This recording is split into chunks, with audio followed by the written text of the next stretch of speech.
있는 복된 시간 되게 하옵소서. 예수님의 이름으로 감사하며 기도 올리옵나이다. 우리 주님 사랑하시면 크게 한번 아멘 합시다. 저는 오늘 본 말씀을 중심으로 해서 한 해를 어떻게 마감할까라고 하는 또 이 시대적인 흐름 속에서 그런 제목을 정해봤습니다. 그러나 꼭 뭐 한 달 남은 올해만 어떻게 살 것이냐, 어떻게 마감할 것이냐 그런 게 아니고 우리 인생 전체를 향해서 하나님께서 주시는 말씀이다 이렇게 생각을 하고 오늘 본 말씀을 중심으로 해서 하나님 말씀을 대언하고자 합니다. 인생을 살아가다 보면 있잖아요, 이게 한마디로 이거다 라고 말할 수 있는 게 없어요. 얼마나 많은 변수가 많고 얼마나 다양한 일들이 생기는지 여러분이 지금까지 살아온 인생의 내용을 통해서 보더라도 그렇게 생각할 수가 있을 거라고 생각해 봅니다. 선생님과 학생이 있었어요. 그 학생이 선생님에게 인생의 깊은 문제를 고민하다가 세 가지를 질문합니다. 첫 번째는, 선생님, 어떻게 살아야 가장 잘 사는 겁니까? 참 아주 흥미로운 질문이죠. 두 번째로는, 살다가 보면은 원망도 생기고 많은 사연들이 많이 생기는데 그걸 어떻게 해결할 수 있습니까? 세 번째 질문은, 저는 앞날이 불안합니다. 그래서 때로는 잠을 잘 수가 없습니다. 늘 걱정과 근심 속에서 한숨을 쉬고 있습니다. 여러분들은 전혀 그런 게 없는 것 같아요. 아무런 생각이 없는 것처럼 들으시는 표정인데 속으로는 맞아. 나도 그렇게 공개적으로 질문을 못하지만 그런 문제는 크게나 작게나 아마 안고 살아가는지도 모릅니다. 그때 선생님이 뭐라고 대답을 했을까요, 여러분? 감을 잡으셔야죠. 지금 무슨 계절이죠? 시작? 감자로 시작하는데 감사의 계절이에요. 이 학생은 진짜 심각했습니다. 그래서 심각하게 물어봤습니다. 그리고 인생의 경험을 많이 한 선생님은 정말 지혜로운 대답을 해줄 수 있을 것이다 라고 기대를 하고 그렇게 질문을 했는데 선생님의 대답은 너무나도 의외로 간단했습니다. 인생에서 가장 잘 사는 방법이 뭔지 아냐? 감사하면서 삽니다. 원망과 한 맺힌 사연을 어떻게 해결할 수 있는지 아느냐? 감사하면 되는 거예요. 불안하고 초조하느냐, 잠을 못 자느냐, 그것도 감사하면 해결되는 거야. 이렇게 대답을 했다는 거예요. 사랑하는 성도님들, 너무나 간단하죠? 심플하죠? 그런데 저는 이번 한 주간 동안 이 말씀을 묵상하면서 감사의 계절에 진짜 그냥 감사의 계절이라고 해서 감사가 아니라 목회를 하면서 지금까지 오는 과정에서 인생을 살면서 저런 일을 겪어가면서 저라고 왜 원망 안 해봤겠습니까? 왜 불평 안 해봤겠습니까? 왜 잠을 못 자면서 괴로워하지 않았겠습니까? 겪을 거 다 겪었어요. 그런데 한 가지 제가 기댈 수 있는 게 하나 있어요. 그거는 구원받았다는 거예요. 참 이게요 너무나 우스운 것 같은데 구원받았다, 이것은 예수님을 만났다 라는 말도 되는 것이지만은 죽어서 천국 갔다 이것만 아니더라고. 우리가 오해하고 있는 게 우리가 신앙생활을 한다, 그래서 예수 믿고 하나님의 자녀가 되어서 천국 갔다, 이렇게 쉽게 결론을 내릴 수도 있고 틀린 말은 아닌데 그렇게만 생각하기에는 현실이 너무나도 복잡하다. 여러분이 잠 못 자는 거, 여러분이 고민하는 거, 여러분이 생각하는 게 다 현실 속에서 묶여있는 것들이지, 천국 가는 게 고민이 되어져서 잠 못 자는 사람 별로 없어요. 그러면 성경에서 구원이라고 하는 말이 실제적으로 구체적으로 무엇까지 은혜까지 포함하느냐라고 하는 것을 생각해 봤을 때 구원은 에베소서 2장 8, 9절에 있는 말씀처럼 너희가 그 은혜로 인하여 믿음으로 말미암아 구원을 얻었나니 이것이 너희에게서 나는 것이 아니요 하나님의 선물이라 라고 말씀하고 있습니다. 구원이라고 하는 것은 믿음으로 접촉은 되는 거지만은 그러나 믿음의 대상을 이루신 것은 전적인 하나님의 은혜라는 거예요. 다시 한번 말씀드리게 되면 여러분이 믿음으로 구원을 얻었다고만 주장을 한다면 뭘 믿었기 때문에 구원을 얻었다는 겁니까? 예수를 믿은 거지. 그럼 여러분이 예수님을 만들었습니까? 예수님이 십자가상에 대신 우리의 죄를 해결하셨다. 여러분이 하셨습니까? 아니요. 우리가 한 게 하나도 없어요. 하나님이 하신 거예요. 그것을 우리는 은혜라고 합니다. 내가 한 게 하나도 없어요. 내가 한 게 하나도 없고 내가 한 거라는 것은 그 사실을 영접했다, 익셉트했다라는 것밖에 없어요. 그런데 구원이라는 거예요. 여러분, 이게 얼마나 큰 감사권인지 몰라요. 성경은 요한복음 1장 12절에 영접하는 자, 그 이름을 믿는 자들에게는 하나님의 자녀가 되는 권세를 주었다라고 말씀하고 있어요. 저는 저 말씀 참 좋아하고 지금도 다 외웁니다. 여러분이 다 알고 있는 내용이에요. 하나님의 자녀가 되는 권세를 주었다라고 했는데 저게 뭐야? 현실 속에서 하나님의 자녀의 권세를 가지고 내가 충분히 성공할 수 있고 건강할 수 있고 잘 살아야 되고 행복해야 되고 불안도 없을 텐데 여전히 있어. 그러면 하나님의 자녀가 되는 권세를 줬다라는 그 의미가 뭐야? 라고 하면서 성경 구절을 외우는 거 따로 현실 따로 살아갈 때가 있다는 거죠. 그래서 하나님께서 지혜를 주셨어요. 그래서 한 가지 예를 제가 여러분들에게 설명을 해드립니다. 아리따운 여인이 하나 있었어요. 숙녀고 진짜 미모에다가 또 몸매도 좋고 학벌도 좋고 가문도 좋고 그래서 뭐 흠잡을 데가 없는 한 여인이 사랑하는 어떤 남자를 만나게 되어졌고 결혼까지 하게 됐답니다. 자, 여기서부터 이제 행복의 나날을 신혼여행을 하면서 세월이 흘러가는 과정에 갑자기 그 여인이 왜? 하기 시작했어요. 오리 소리를 내기 시작했어요. 왜 그랬을까요? 시작. 임신. 임신이 됐어요. 임신을 하면서 세월이 가면서 점점 날씬했던 여인이 배가 불러오면서 뒤로 제끼고 제가 이것을 보기 위해서 이렇게 찾아보니까 여기에 있는 수박 이따만 하나를 배에다가 얹어놓고 살아가는 거예요. 그만큼 무겁게요. 남자가 이런 소리를 해서 실감이야? 여러분들 다 임신했으면 경험을 쓰고 있습니다. 허리까지 제끼고 그리고 드디어 해산한 날이 왔을 때 삶과 죽음을 왔다 갔다 하는 죽음의 길을 왔다 갔다 하는 그런 엄청난 고통을 통해서 드디어 아기를 건강하게 잘 낳았습니다.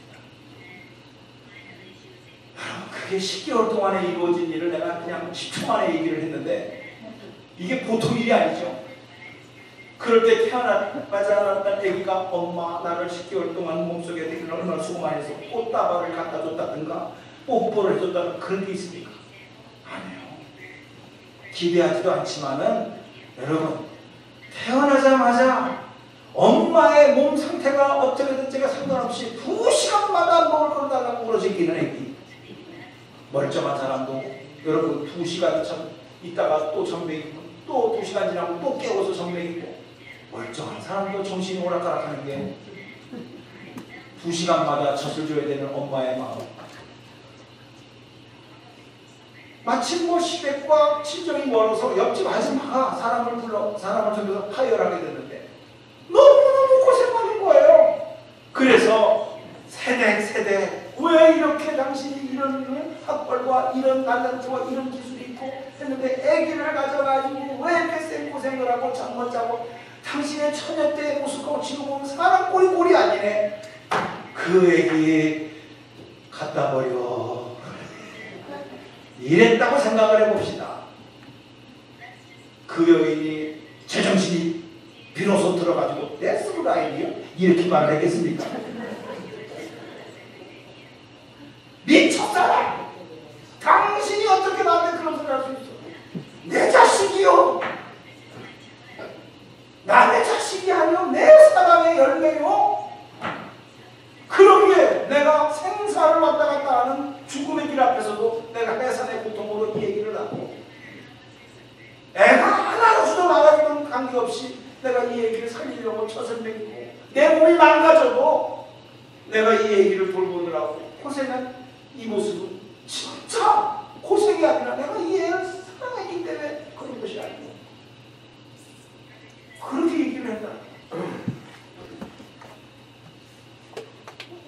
내 자식이기 때문에 내 자식이기 때문에 이 말이 영접하는 자 곧 그 이름을 믿는 자들에게는 하나님의 자녀가 되는 권세를 줬습니다. 여러분 아이가 똥을 싸고 오줌을 싸고 계속 먹을 것만 달라고 그렇죠?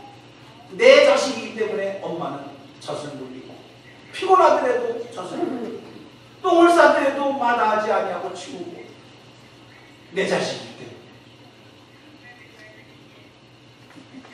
여기서 하나님의 마음이 보고 내 자식이기 때문에 여태까지 한 번도 어르신 못해도 계속해서 주님을 만나고 나서부터 달라고만 하더라도 똥 싸고 오줌 싸는 짓만 하더라도 하나님은 포기하지 아니하시고 여러분을 지금까지 인도하시는 것은 내 자식입니다. 다른 이유 없다. 다른 이유가 없어요. 다른 이유를 찾는다는 게 이상해요. 여러분이 자식 키우면서 내 자식 이유라는 그 하나 때문에 참았지 내 자식이 아니고 옆집 아저씨의 아들을 여러분이 그렇게 했습니까? 이유는 하나였어요. 내 자식이기 때문에. 나는 이게 아버지의 마음이라고 생각을 합니다. 내 자식이기 때문에 똥 싸고 오줌 싸고 불평하고 원망하고 뭐 교회 빠지고 늦게 오고 별짓을 다 해도 내 자식이기 때문에 참아주시는 품어주시는 하나님이 때문에. 오늘 저와 여러분이 여기까지 오게 된 줄 믿습니다. 사도 바울 그래서 빌립보서 2장에서 이 마음을 품으라 곧 그리스도 예수의 마음입니다.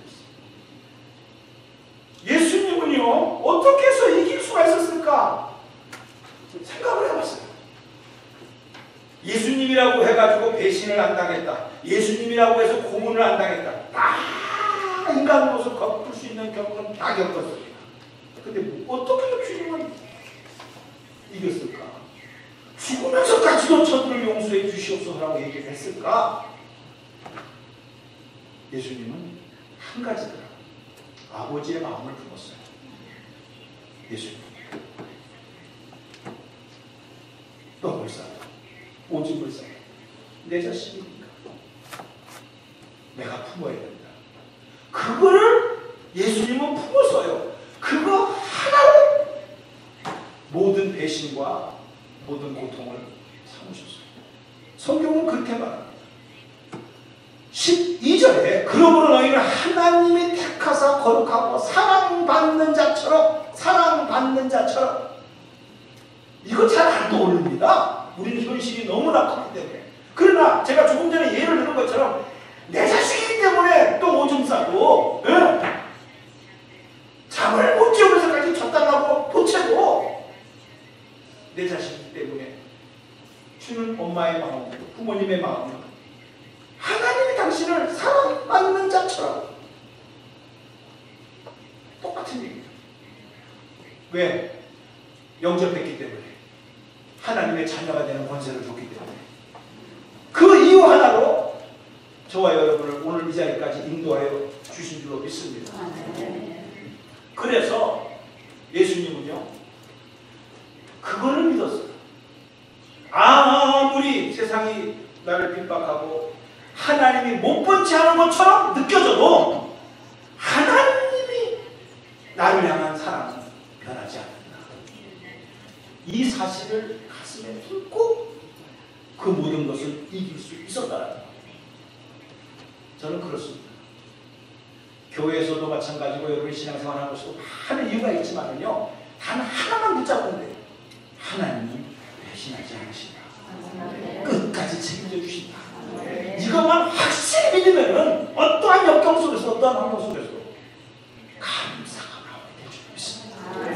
감사가 왜 안 나오느냐라는 것을 반대로 말하면 그 하나님의 사랑이 의심이 가게 됩니다. 하나님도 나를 버릴 수가 있겠구나. 그러나 하나님은 그런 분 아니십니다. 어떻게 알아요? 예수님은 그 사랑을 붙들고 십자가상에서 오히려 하나님을 원망한 것이 아니라 저들을 용서해 주시옵소서 라고까지 기도해 줄 수 있었다는 거예요.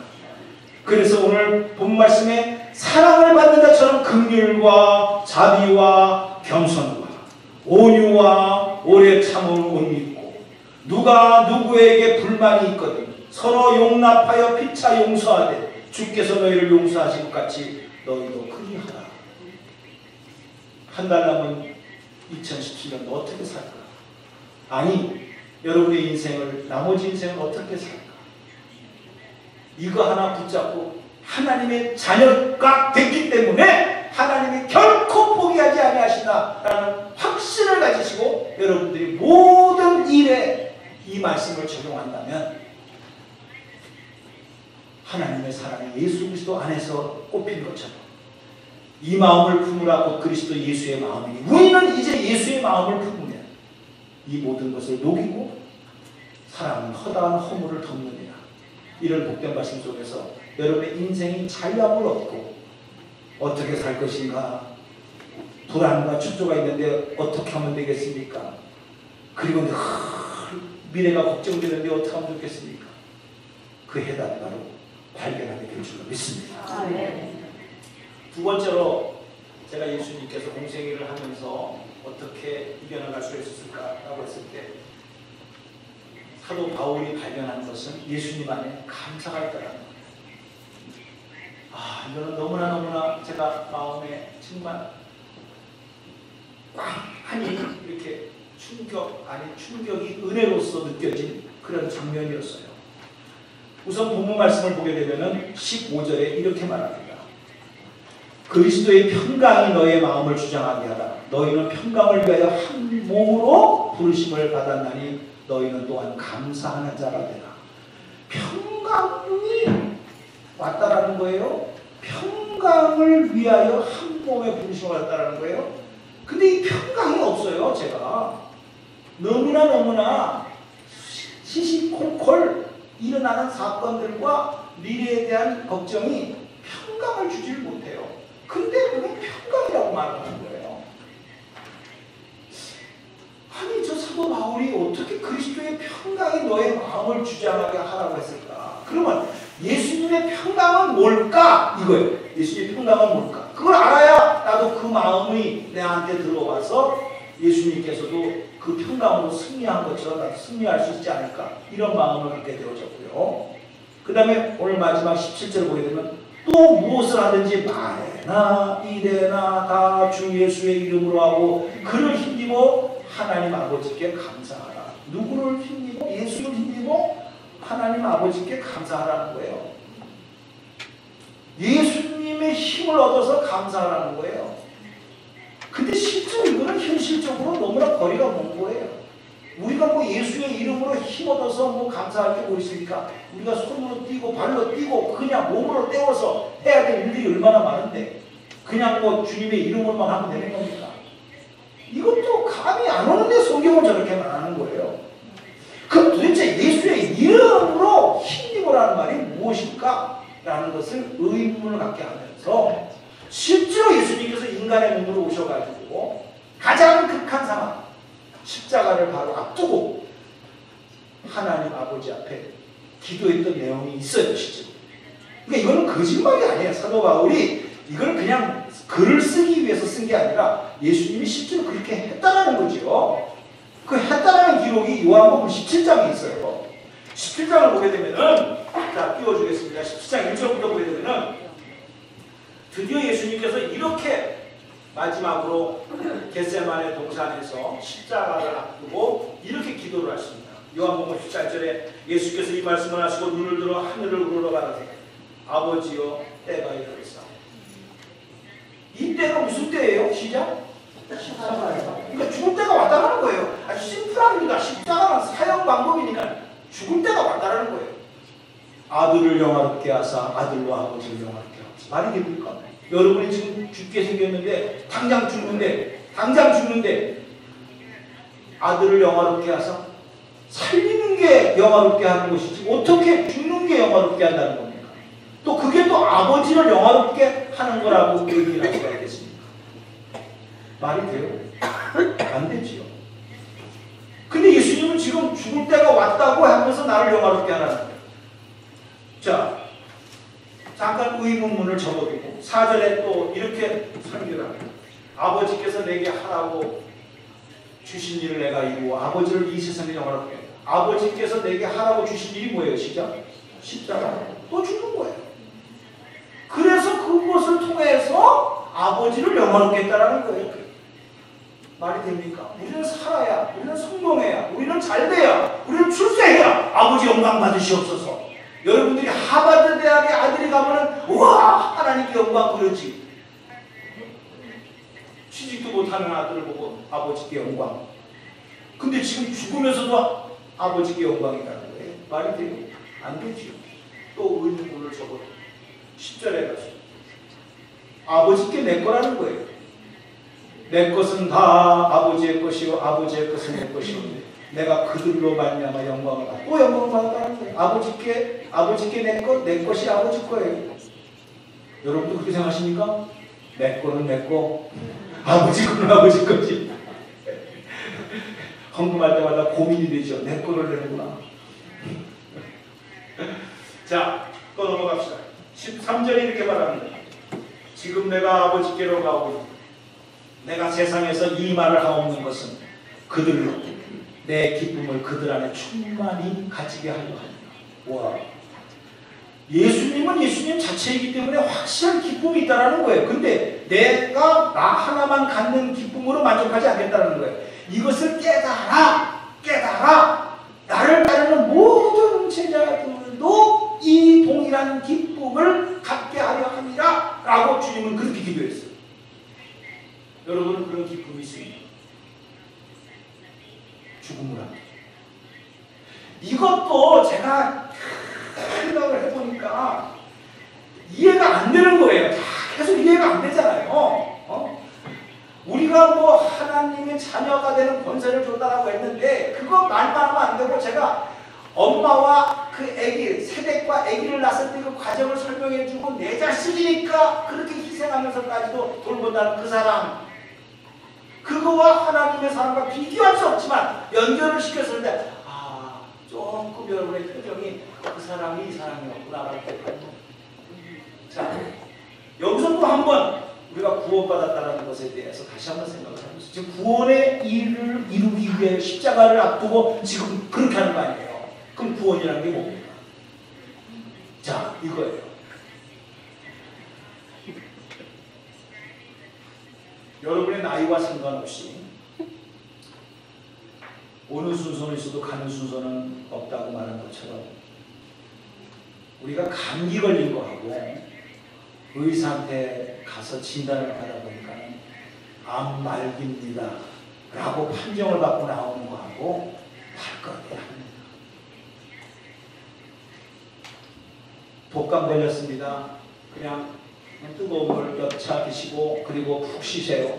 이 정도 듣는 거하고 말기 암입니다 라는 거하고 느낌이 달라요. 왜 그럴까요? 내가 죽을 날이 많아 이거기 때문에. 여러분, 구원이라는 것은 그런 겁니다.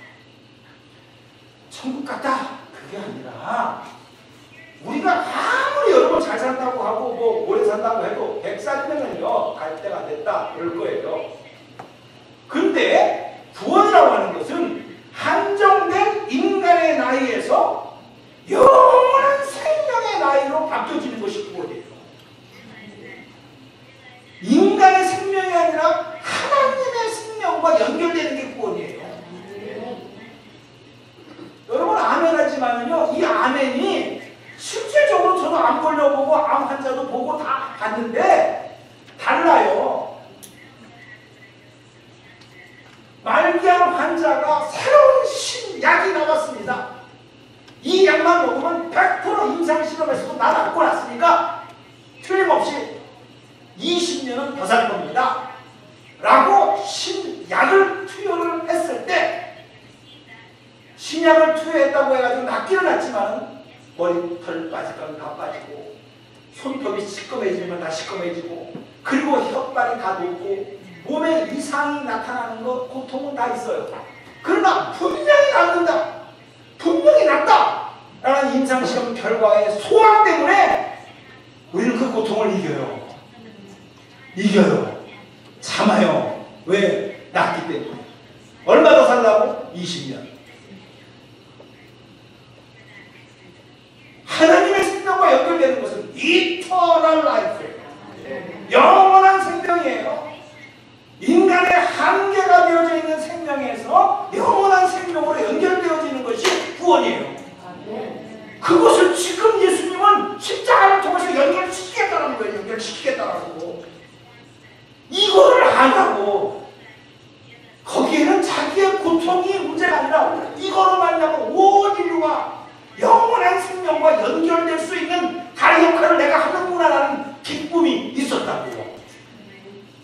암 투병에 투약을 하면서 키모테라피를 하면서도 고통 가운데 있지만은 낫는다 분명히 낫는다는 소망이 있기 때문에 참을 수 있었던 것처럼 우리는 그것을 바라보기 때문에 오늘의 현실 속에서도 감사할 수 있고 기뻐할 수 있는 근거가 되는 줄로 믿으시기 바랍니다. 이거더라고 내가 깨달은 게. 주님 안에서는 분명히 그것이 있었어요. 그래서 17장 5절에 드디어 아버지여 창세 전에 아버지와 함께 가졌던 영화로서 지금도 아버지와 함께 하옵소서. 저건 같이 읽으세요. 시작. 아버지 창세 전에 내가 아버지와 함께 가졌던 영화로서 지금도 아버지와 함께 나를 영화롭게 하옵소서. 자, 지금 무슨 말입니까? 예수님께서 이 땅에 오시기 전에 창세전서부터 아버지와 함께 누렸던 그 아름다운 광경이 있었어요. 근데 아버지의 뜻을 이루기 위해서 인간의 몸으로 오셔서 십자가를 지고 지금 엄청난 고통을 받고 있어요. 그러나 이것을 통과하게 되면 그 창세전에 가졌던 아버지와의 아름다운 그 관계를 다시 회복하는 거예요. 예수님은 지금 그걸 바라보고 십자가를 바라보는 고통을 바라보는 게 아니라 아버지와 창세전에 가졌던 그 아름다운 세상, 그 4차원의 세상, 그 하나님과 함께 아버지와 함께 지냈던 세상을 이 과정을 통과되게 되면 내가 믿는구나, 곧 오는구나. 저는 이게 이 마음을 품고 나고 그리스도 예수의 마음. 여전히 페이멘트하게 받고 싶죠. 여전히 몸은 아파오죠. 여전히 자식 때문에, 남편 때문에, 아내 때문에 힘들죠. 일자 때문에 힘들죠. 사업장 때문에 고민 많이 하죠. 그러나 당신이 지금 무엇을 바라보며 살아가느냐. 예수님은 창세 전에 아버지와 함께 했었던 것을 바라봤어요. 우리는 그건 아니지만 앞으로 하나님과 함께 아들이니까, 자녀니까 누리게 될 그날을 바라보면서 하나님을 찾는 거예요. 마치 암 환자가 살아날 거를 생각하면서 키모테라피를 받으면서 몸에서 나는 부작용을 이겨나가는 것이. 그래서 감사가 나옵니다. 무엇을 바라보느냐에 따라서 감사가 나오기도 하고 안 나오기도 해요. 여러분은 지금 무엇을 바라봅니까? 이게 질문입니다. 아니, 무엇이 보입니까? 무엇이 있어야 기뻐한다라고 생각하십니까? 예수님은 분명히 나만의 기쁨이 아니라 너희들도 이 기쁨을 나누기를 원한다라고 얘기했는데 너무 심각하지요. 깊이 한번 고민하는 것만큼 생각을 해봐 주시기 바랍니다. 이건 너무나 중요한 겁니다. 내 안에 이런 마음이 있는가? 이 마음을 품으라고 했는데 나는 무엇을 보고 기뻐하며 무엇을 바라보고 있는가? 무엇이 보이는가? 그러면서 마지막 한 장면을 여러분들에게 소개합니다. 이건 미국에서 유학 온 학생이 쓴 글이에요. 글인데 제목이 라면입니다. 라면. 여러분 좋아하시는 라면. 유학 올 때 어머니가 이렇게 말씀을 했대요. 야, 아무리 바빠도 너 귀찮다고 라면 많이 끓여 먹지 말아라. 거기 조미료도 많이 들어가 있고 몸에 안 좋다. 그렇게 말을 들었어도 계속해서 뭐 바쁘다 보니까 그죠? 뭐 귀찮고 라면 후딱 끓여 먹고 그리고 이제 이럴 때 오지 않습니까? 그래서 라면을 끓여 먹게 되어줬어요. 얼마나 라면 종류가 많은지 한국 식품에 가서 보세요. 몇 가지 종류가 되는가 보세요. 엄청나게 많습니다. 제가 농심에서만 나온 걸 적어봤는데 신라면, 블랙, 짜파게티, 쌀국수, 군라면, 무파바, 안성탕면, 오징어 짬뽕, 너구리, 감자면, 멸치, 칼국수, 육개장, 모든 해물, 탕면, 김치, 차발면, 새우탕, 유두탕, 탕생물, 숙소탕. 요즘 또 오뚜기까지 나와가지고 오뚜기에서만 나온 것만도 진라면, 열라면, 스매면, 미소라면, 사골곰탕 뭐 이 탕은 많아요. 어떤 사람이 하도 심심해서요 1서부터 10가지를 갖다가 다 라면으로 했대요. 여러분 1 하세요. 시작. 1번지 라면이라는 것이 있습니다. 그 다음에 200냥 라면이 있다는 겁니다. 3 아시죠? 삼양라면. 4도 아시죠? 사발면. 5 해보세요. 오향면. 6 아시죠? 육개장. 7보면이 있어요. 8도 라면이 있어요.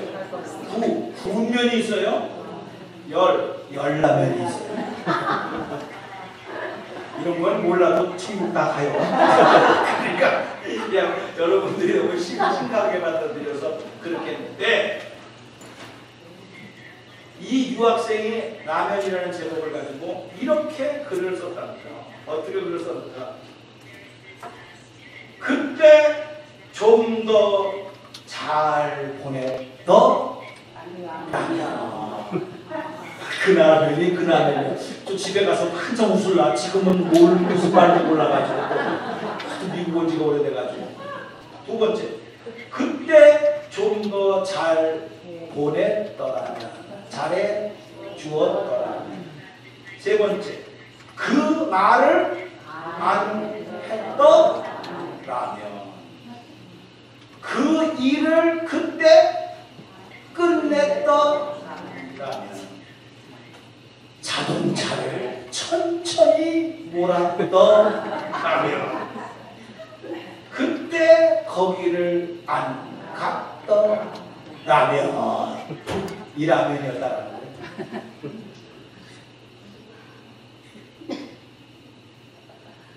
라면 생각하다가 저게 그 라면이라는 글자였구나 생각을 했을 거예요. 우리가 인생을 살아가면서 저런 라면을 먹고 살았어요. 그때 그렇게 했었잖아. 그 라면만 먹고 살았다. 그러니까 우리 다 저런 후회할 라면만 먹고 살았을지도 몰라요. 그런데 이제 남은 한 달을 어떻게 살 것인가, 아니면 여러분의 인생을 어떻게 살 것인가라는 진짜 라면이 있어요. 좋은 라면이에요. 이거는 꼭 먹어야 돼. 무슨 라면이요? 시작. 하나님과 함께 라면. 일단 박수 한번 쳐야 돼요. 하나님과 함께 라면이에요. 그러니까 삼양라면만 드시지 마시고 하나님과 함께 라면을 드세요. 그러면 여러분이 좋아요. 자, 선생님, 우리가 그냥 한번 굽고 11월 한 달을 마감하는 과정 속에서 이렇게 말씀을 드렸습니다. 저는 신앙생활이 뭐다 참 복잡하게 생각하지 마세요. 딱 2가지만 말씀. 가장 가장 핵심이고 그리고 가장 큰 힘이 될 수 있는 두 가지 단어입니다. 하나는 사랑이고 하나는 감사합니다. 복잡하게 다른 걸 하려고 하지 마세요. 여러분 아무리 뭐 금술 좋은 부부다 하더라도 뭘로 측정합니까? 사랑하는 거예요. 감사하면 끝나는 거예요. 그 단어 속에 금술 좋은 부부, 좋은 교회 간단합니다. 사랑이 넘치는 교회, 감사하는 교회. 복잡한 게 없어요. 무슨 시스템이 없다. 그건 다 사이드예요. 아무리 시스템이 좋으면 뭐예요? 요상 가서 싸우더라 그러면 어떡하겠어요? 그건 없어요. 사랑과 감사. 어떻게 살 것인가? 한 해를 어떻게 마감할 것인가? 나의 나머지 인생을 어떻게 할 것인가? 주님은 이렇게 말씀하십니다. 내가 너를 사랑한다. 기도하겠습니다. 그렇습니다. 우리가 인생을